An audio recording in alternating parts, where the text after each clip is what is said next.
Yeah, so what I'm going back and doing now is I'm not overwriting anything I've already done, but when the actual video gets made, it will go first slide, second slide, and then back to the first slide. And yeah, and you can go back and change stuff if you just said, oh, I forgot to mention this or that or the other thing. And so ultimately, let's go out and today we're going to look at this equation, 3x minus 7, right? It's recording that, and so that is all going to be part of the slide now. And I can say, all right, well, you know what? Now we're going to go ahead and let's go into the web browser here. And we're going to look at Desmos. And we're going to actually go ahead and graph that equation and just sort of take a look at what that looks like. All right, and as we can see, it's a little bit laggy. There we go. Now it's going to work.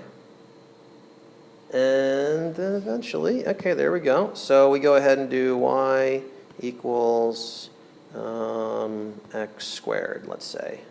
And there we go. I graphed that. I can go ahead and scale it, click and graph that point and all sorts of stuff. And as soon as I'm done talking, again. All right, now it's recording me again. I'm still in the same slide. And let's say, okay, I'm done with this slide. And it's going to continue recording. And then I can say, okay, now we want to look at this cubic equation, let's say, x cubed minus 5. And then what I can actually do now, in addition, if I want to import some math stuff, instead of writing it, since my handwriting is so atrocious, I can go and do, I have this whole math panel that's brand new, actually. They just added this, and I can go y is equal to 3, whoops, actually, in this case, I wanted to do x, whoops, let's try this. Back up, back up. Can do x cubed minus 5, and then I click, yep, that's what I want. Whoops, except I need a y there too, and I'll put that one, go back over here.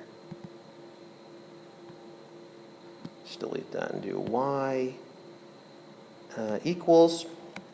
And okay, so now I have that, and that can be resized as well.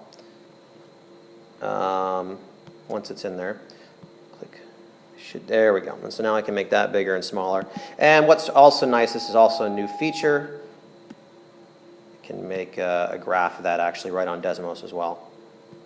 And so now I have the function in the graph, which way better than the one that I made before. So maybe I say, I don't really, whoops. Problem is with the layering. This is on top, this is below now because I put everything else on top of it. So if I want to get rid of this, say, yeah, okay, I don't like that anymore because I have this now.